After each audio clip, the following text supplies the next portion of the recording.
이 시간 함께 은혜 받으신 하나님 말씀은 구약 성경 이사야 37장 1절로 4절 되겠습니다. 구약 성경 1010쪽에 있습니다. 같이 읽겠습니다. 히스기야 왕이 듣고 자기의 옷을 찢고 굵은 베옷을 입고 여호와의 전으로 갔고 왕궁 맡은 자 엘리야김과 서기관 셈나와 제사장 중 어른들도 굵은 베옷을 입으니라. 왕이 그들을 아모스의 아들 선지자 이사야에게로 보내매 그들이 이사야에게 이르되 히스기야의 말씀에 오늘은 환난과 책벌과 능력의 날이라. 아이를 낳으려 하나 해산할 힘이 없음 같도다. 당신 하나님 여호와께서 랍사게의 말을 들으셨을 것이라. 그가 그의 상전 아스로 왕의 보냄을 받아 살아계시는 하나님을 회방하였은즉 당신의 하나님 여호와께서 혹시 그로 말미암아 견책하실까 하노라. 그런즉 바라건대 당신은 이 남아있는 자를 위하여 기도하라 하시더이다 하니라. 같이 따라 말씀해 주십시오. 해산할 힘이 없구나. 해산할 힘이 없구나라고 하는 제목으로 말씀을 증거하겠습니다. 지금 우리가 살아가는 이 대한민국의 2023년도 7월 달을 접어들면서 국내적인 여러 가지 위험과 위기의 태풍으로 인하여 한국이 참 힘들게 버티고 있구나. 우리가 그것을 생각해 보게 됩니다. 우리의 가정과 개인의 삶도 이루 형용할 수 없는 고난이 있습니다. 이 모든 것을 하나님의 손에 있다는 사실을 우리가 인정하고 우리 하나님 앞에 간절히 기도할 수밖에 없다는 것을 인정합니다. 우리가 피할 안식처가 되시는 분은 바로 예수 그리스도의 십자가의 은혜밖에 없다는 사실을 여러분 믿으시길 바랍니다. 오늘 보면 3절을 보니까 아이를 낳으려 하나 해산할 힘이 없도다 라고 고백하고 있습니다. 우리의 위기의 때를 살아갈 때 우리들의 모습을 그대로 반증하는 모습입니다. 엄청난 혼란에서 벗어나고 싶어요. 지금 상황에서 어찌하든지 간에 극복하고 싶어요. 내가 지금 처한 현실에서 이것을 다 이겨내고 승리하고 싶지만은 내게는 가진 능력이 없어요. 힘이 없어요. 방법도 없어요. 도와줄 사람도 없다, 그 얘기입니다. 바로 이것이 바로 아기를 낳고 있는 산모가 낳아야 하는데 낳을 수 있는 힘이 다 빠져버린 그 모습으로 비교될 수가 있는 것입니다. 바로 히스기야가 힘겨운 현실을 극복하고 승리하게 되면서 하나님의 능력과 은총을 더 간절히 의지하게 되었는데 그가 겪은 위기의 지혜를 통해서 오늘 여러분에게도 지혜가 되고 믿음이 되고 승리가 되고 아름다운 열매가 되기를 예수 이름으로 축복합니다. 먼저 우리가 알 것은요, 믿음의 사람에게도 환난은 다가온다라는 것입니다. 같이 봅시다. 믿음의 사람에게도 환난은 다가온다. 기원전 8세기경에 메소포타미아의 강대국인 아시리아라고 하는 나라가 있었습니다. 그 나라를 아수르 우리가 보통 알고 있지요. 아수르 왕은 산헤립인데 계속 서편으로 영토를 확장하고 있었습니다. 거기에 랍세게라고 하는 장수를 앞세워서 많은 민족과 나라를 다 점령해 가게 되었는데 예루살렘의 북쪽에 있었던 그 북이스라엘 백성들 한 민족 중에 나라가 갈라져 있었지 않습니까? 아수르가 북이스라엘 나라마저도 완전히 침공을 해서 함락시키고 나라를 멸망시켜버린 그런 일이 있었습니다. 그런데 거기서 머물지 않고 그 아수르 왕이 남쪽 예루살렘 유다를 또 쳐들어오게 됐습니다.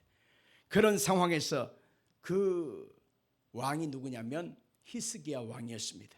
히스기야 왕이 1차 아수르의 침공을 받을 때에 자기들의 힘이 없고 능력이 없다는 사실을 알고 아수르 왕한테 가서 손바닥이 발이 되도록 비리게 됩니다. 제발 봐주세요. 그러면서 이거 드릴게요. 그러면서 뭘 했냐면 성전에 벽에다 입혀놓은 금을 다 벗겨냈습니다.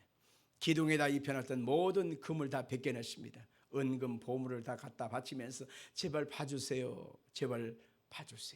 그래서 그 예물을 갖다 바치니까 아스로 왕이 1차적으로 다 물러갔습니다. 그런데 한번 본 그 맛을 잊어버릴 수가 없지 않습니까? 2차 침공을 해왔습니다.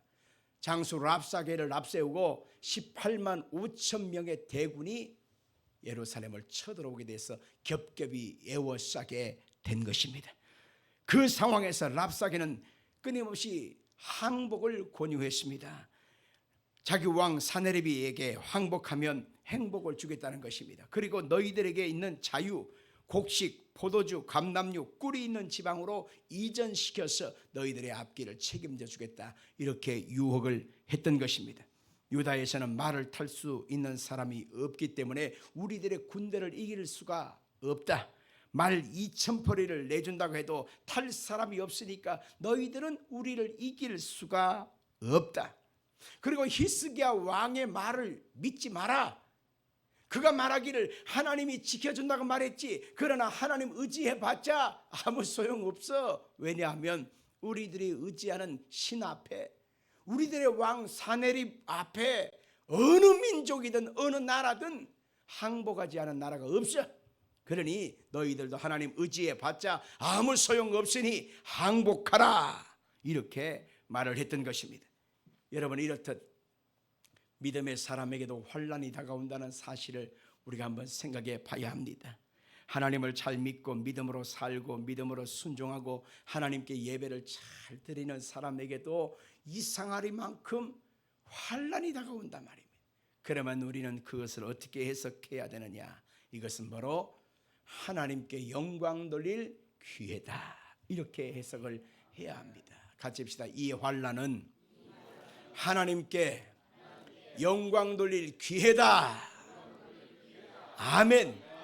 이게 바로 예수 믿는 사람들의 해석 방법인 것입니다. 예수 안 믿는 사람들은 내가 무슨 죄를 지었어, 그리고 내가 무슨 미움털이 베꼈나, 아니면 이 환난이 왜 왔는가 하면서 끊임없이 원인을 끊임없이 따져대지 않습니까? 그러나 우리는 분명한 것은 이스라엘 백성들이 출애굽을 해서 홍해 앞에 이르게 되었을 때의 상황을 보면 명확하게 알 수 있습니다. 430년 동안 애굽에서 종살이하던 이스라엘 백성들을 하나님이 출애굽을 시켜서 홍해 앞에 이르게 했습니다. 홍해를 건너서 가나안 땅을 이제 들어가는 것이거든요. 근데 홍해가 앞에 넘실거리고 있기 때문에 앞으로 갈 수가 없고 뒤에는 애굽 군대가 쫓아오니까 뒤로도 물러설 수가 없어서 진퇴양난의 위기에서 백성들이 탄식을 합니다. 애굽에 매장지가 없어서 우리를 이곳까지 인도해 내느냐, 차라리 한 장관을 세워서 애굽으로 돌아가자.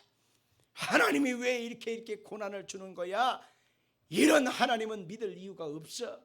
그러면서 하나님 앞에 원망 불평하고 모세를 돌로 때려 죽이려고 하는 그런 상황에 있게 됐습니다.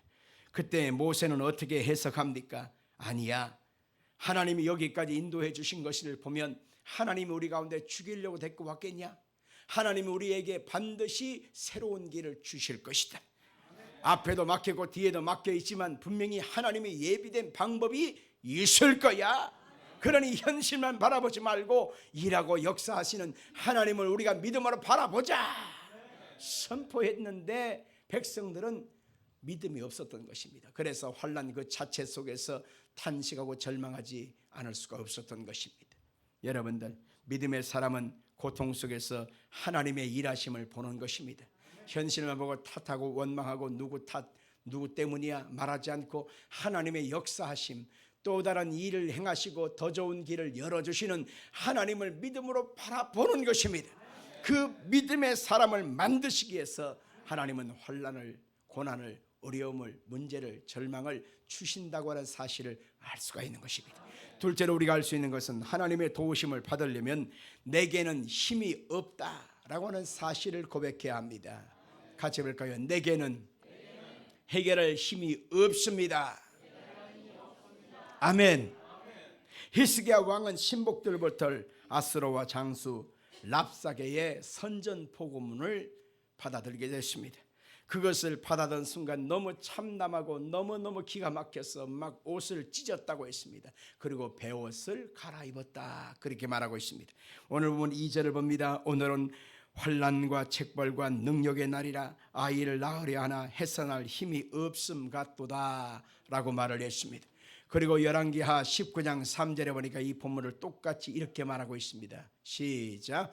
오늘은 곤란과 책벌과 능력의 날이라 아이를 임산하였으나 해산할 힘이 없도다. 여기서 말합니다. 아이를 임신했어요. 이제 출산을 해야 합니다. 그런데 보통 아이 엄마들이 출산하게 될 때 뭐 금방금방 애가 나오면 좋지만은 아이가 나올 듯 안 나올 듯 하면서 엄마가 무진장 고통하고 힘들어하지 않습니까?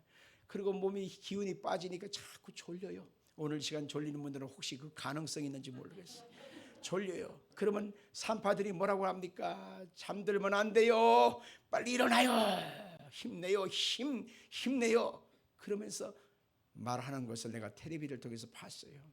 내가 직접 들어가 본 적은 없습니다. 많은 아이를 낳을 때에 엄마가 당하는 고통의 모습을 자신이 지금 처한 현실을 그대로 말하고 있는 것입니다. 아이를 낳고 싶지만 해산할 힘이 없는 것입니다. 이 문제를 극복하고 싶지만 극복할 만한 능력도 없고 힘도 없고 방법도 없고 도와주는 사람도 없어요. 나는 내 힘으로 아무것도 할 수 없어요.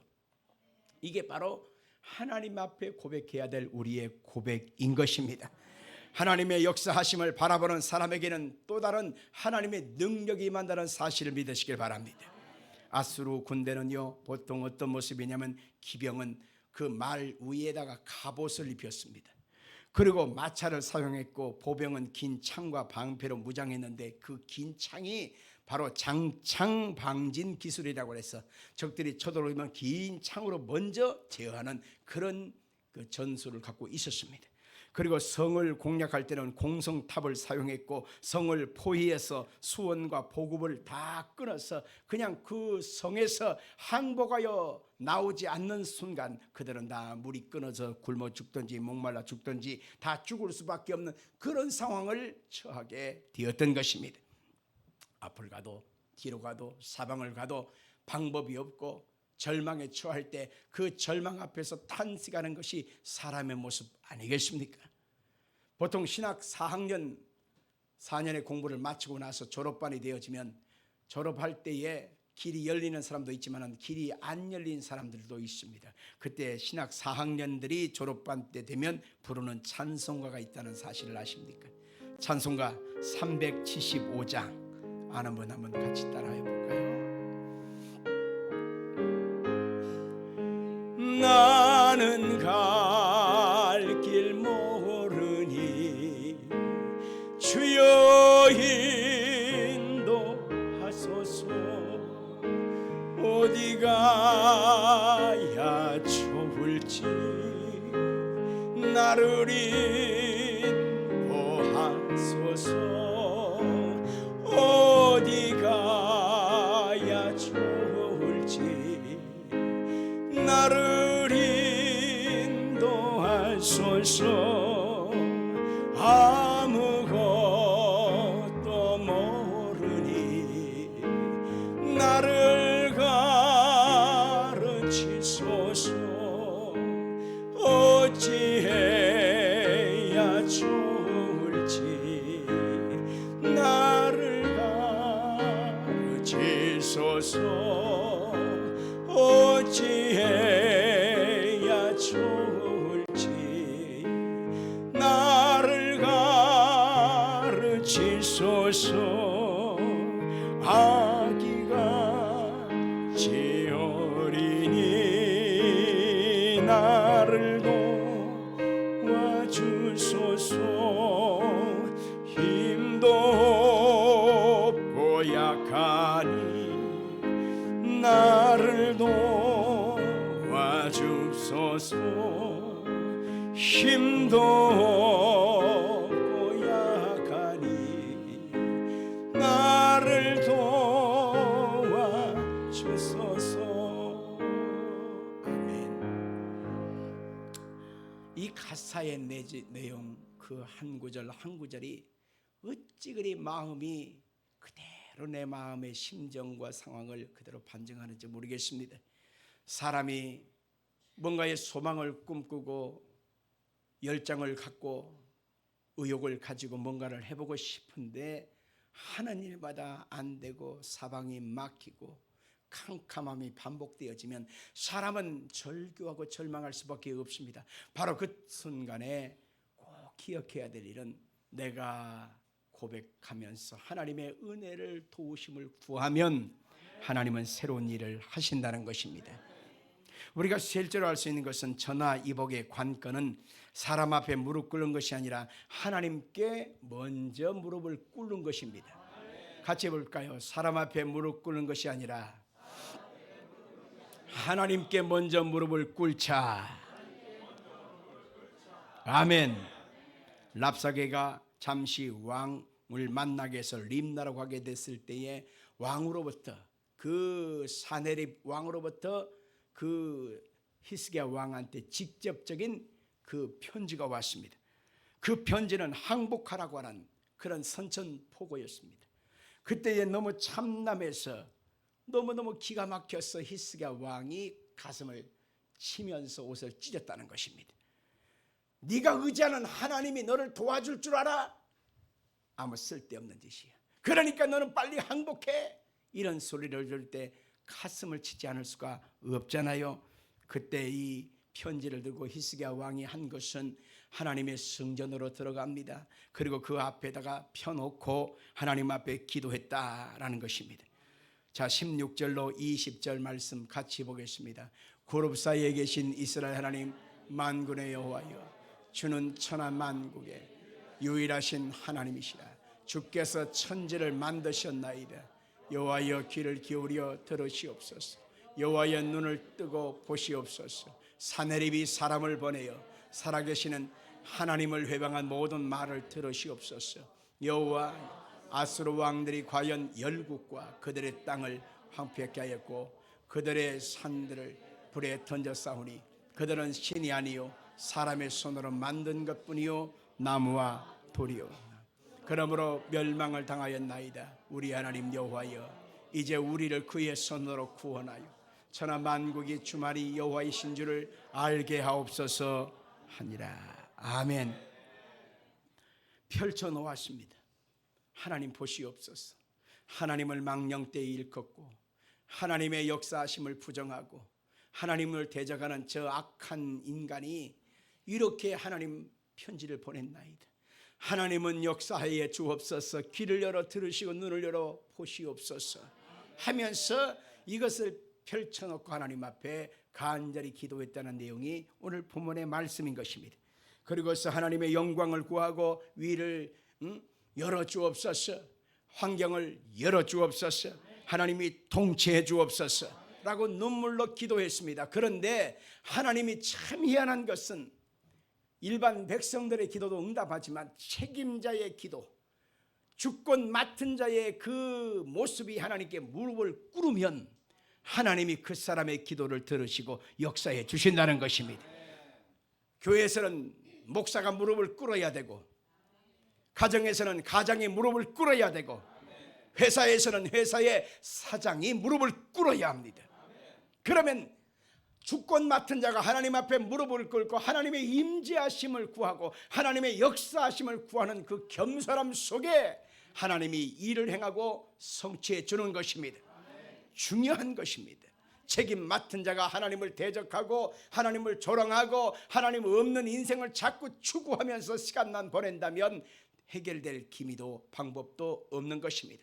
그래서 하나님 앞에 믿음의 주권자가 먼저 무릎을 꿇는 것입니다. 사랑하는 성도 여러분들, 여러분의 가정에 여러분보다 더 많은 기도를 하는 사람이 있다면 혹시 나을 수 있습니다. 그러나 여러분밖에 기도할 사람이 없다면 여러분이 무릎을 꿇어야 하는 것입니다. 여러분이 무릎을 꿇고 하나님의 역사하심을 구하면 하나님이 일을 행하고지어 성취하시는 은혜를 베풀어 주는 것입니다.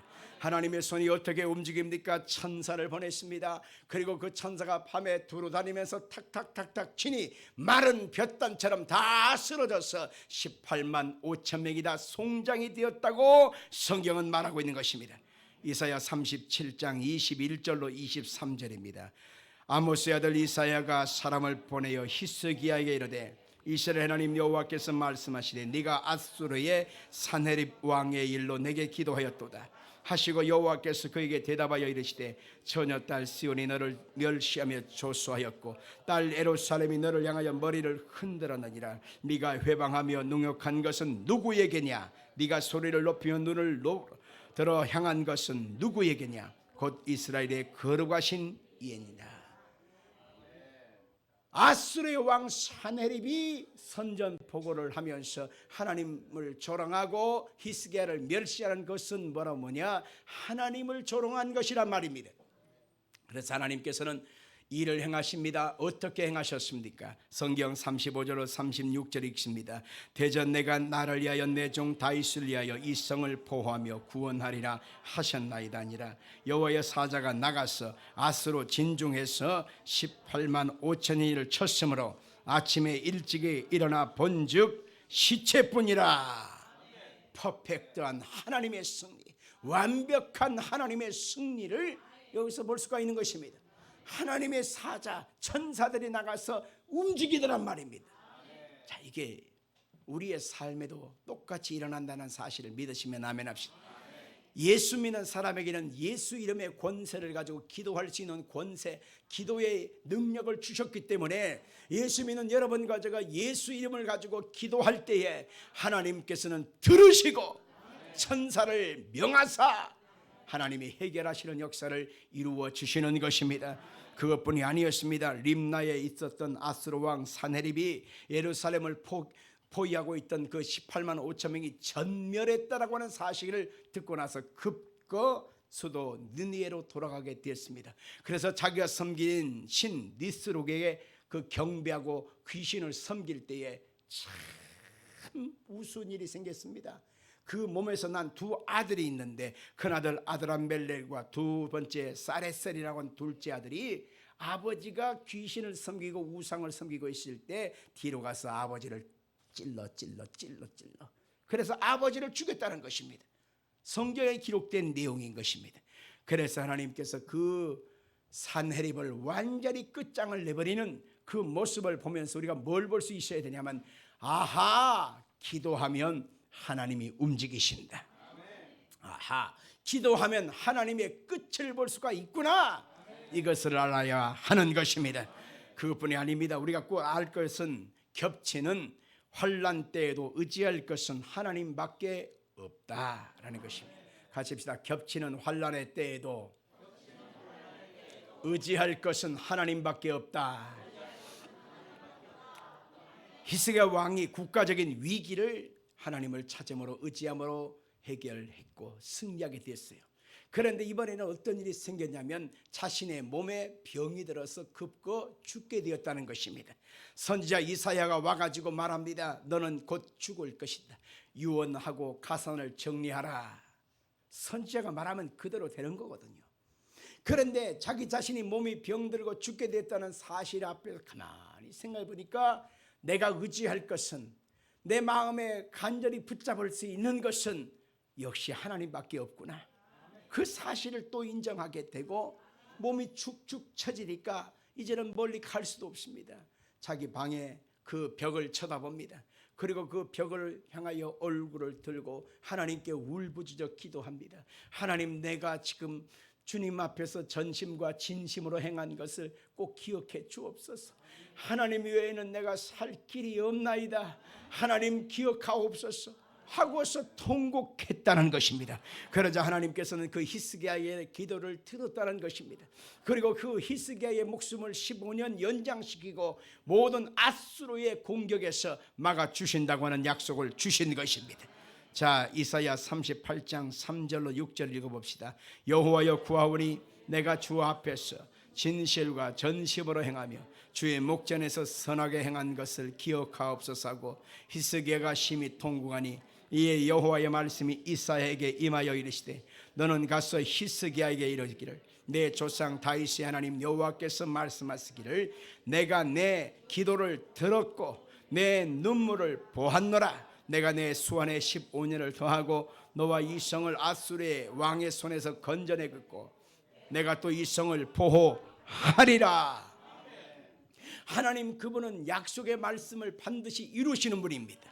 그래서 어떻게 하십니까? 하나님 백성의 그 간구가 하나님의 언약을 붙들고 간구할 때 하나님은 그 일을 행하고 지어 성취하시는 역사로 임하게 되는 것입니다. 때마다 시마다 연약함을 당할 때가 많을 것입니다. 반복적인 어려움을 당할 때가 있습니다. 도대체 왜 이래? 내 인생은 왜 이렇게 힘든 거야? 라고 하는 탄식도 나올 수 있을 것입니다. 그때마다 잊지 말 것은 그때도 역사하신 하나님이 지금도 역사하여 주신다. 그때도 해결하신 하나님이 지금도 해결하여 주신다. 이것을 믿으시길 바랍니다. 말씀을 마치겠어요. 히스기야는 위기를 당할 때, 해결할 능력이 없을 때 어떻게 고백했어요? 임산부가 아이를 해산하려고 했지만 해산할 힘이 없도다 탄식했어요.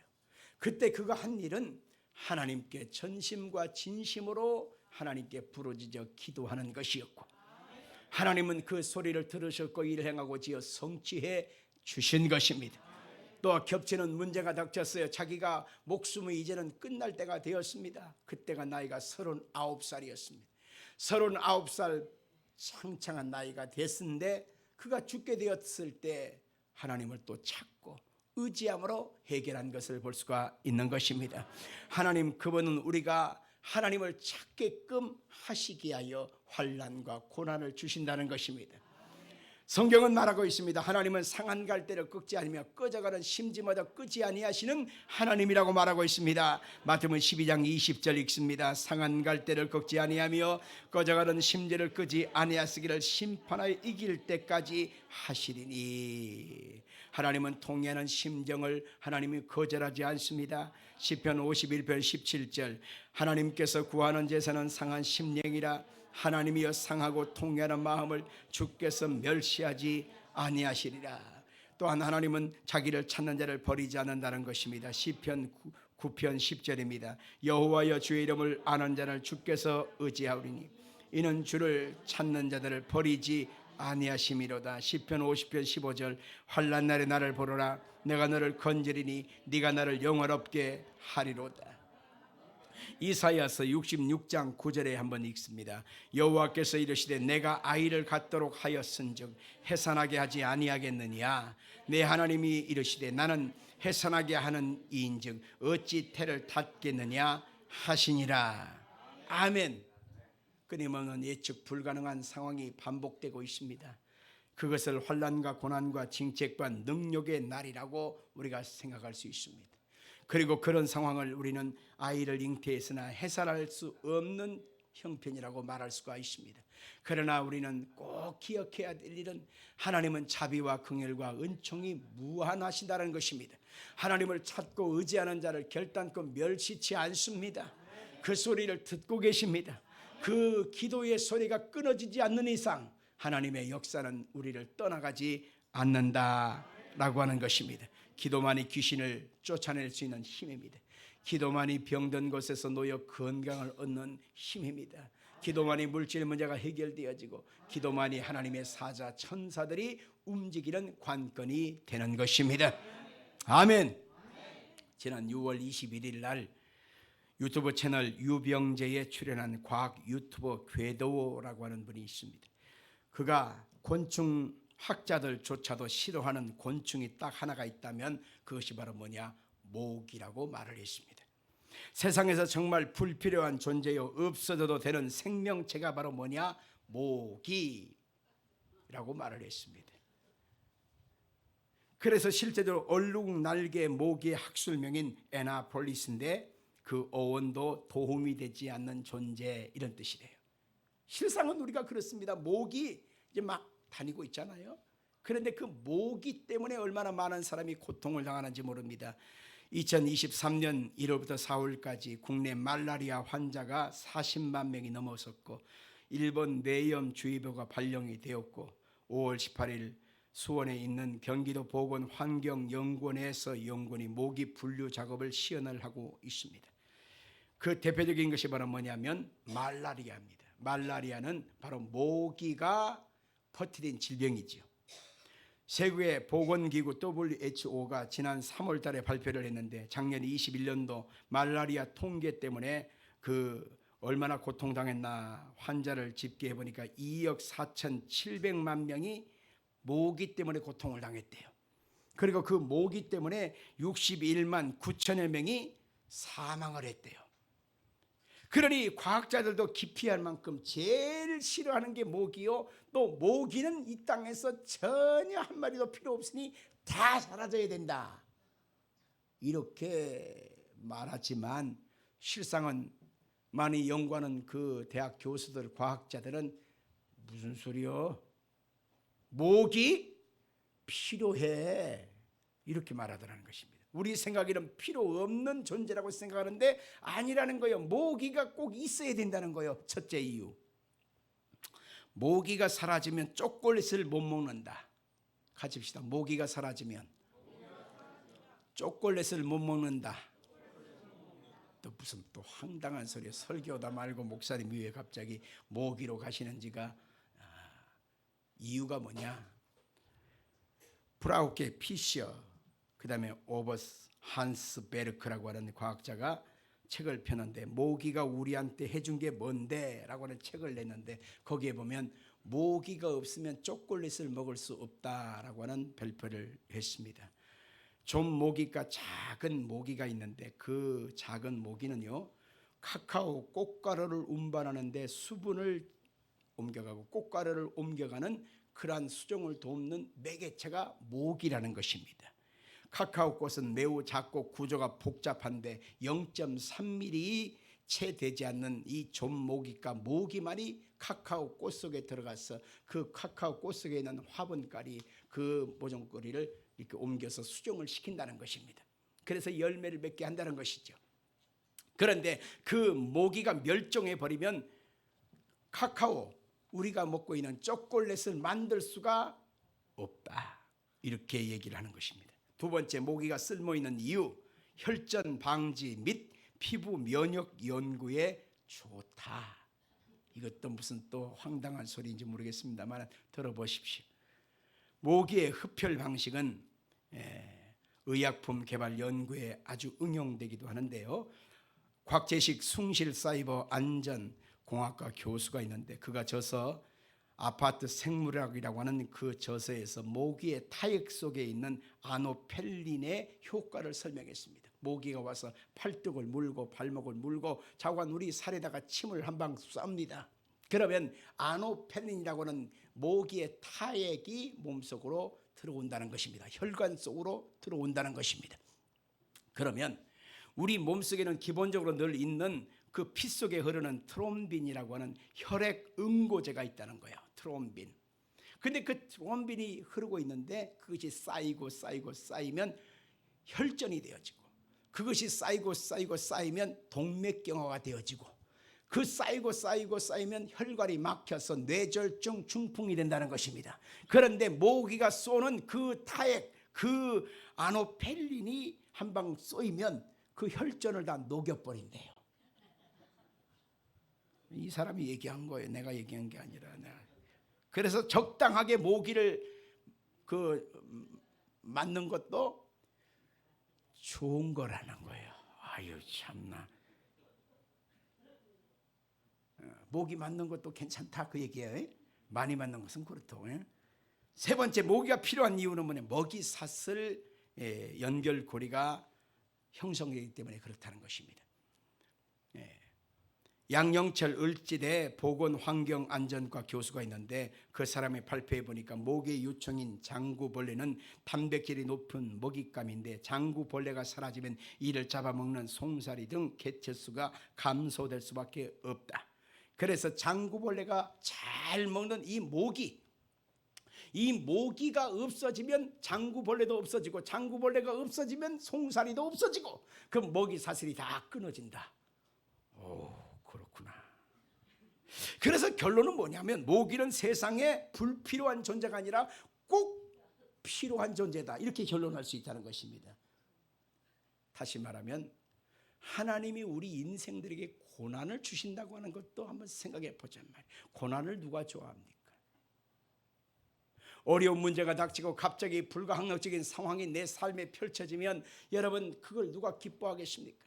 성경은 기뻐하라, 기뻐하라 그렇게 말하고 있지만 실상은 그 고난 앞에 기뻐할 자는 많지 않습니다. 그러나 분명한 것은 그 고난은 결국 나에게 하나님의 역사하심의 때가 되어지고, 환난은 결국 하나님께 집중하게 만들게 되어지고, 그 고통 속에서 하나님의 역사하심을 볼 수가 있는 그런 놀란 계기가 되는 것입니다. 고난당하는 것이 내게 유익이라고 말했던 것처럼 우리가 7월달 첫 주를 시작하면서 산적한 문제와 절망 앞에서 우리가 탄식하다 한 주간 힘들게 왔을 것입니다. 우리가 상반기도 힘들었는데 하반기도 어떻게 살아야 되는가 라고는 막막함도 있을 수 있습니다. 그러나 우리가 분명한 것은 고난 속에서 하나님의 역사하심도 함께 한다는 것입니다. 기도가 끊어지지 않는다면, 하나님을 바라보는 믿음만 흔들리지 않는다면 우리는 반드시 이것을 통해서 영광을 나타낼 것이고 하나님의 일하심을 보게 될 것입니다. 로마서 8장 31절로 39절 합독해서 같이 읽고 마치겠습니다. 시작. 그런 적이 이래 대하여 우리가 무슨 말 하리요? 만일 하나님이 우리를 이해하시면 누가 우리를 대적하리요? 자기 아들을 아끼지 아니하시고 우리 모든 사람을 내주시니가 어찌 그 아들과 함께 모든 것을 우리에게 주시지 아니하겠느냐? 누가 능히 하나님께서 택하신 자들을 고발하리요? 의롭다 하신 이는 하나님이시니 누가 정죄하리요? 죽으실 뿐 아니라 다시 살아나신 이는 그리스도 예수시니 그는 하나님 우편에 계신 자요 우리를 위하여 간구하시는 자시니라. 누가 우리를 그리스도의 사랑에서 끊으리요? 환난이나 곤고나 박해나 기근이나 적신이나 위험이나 칼이랴.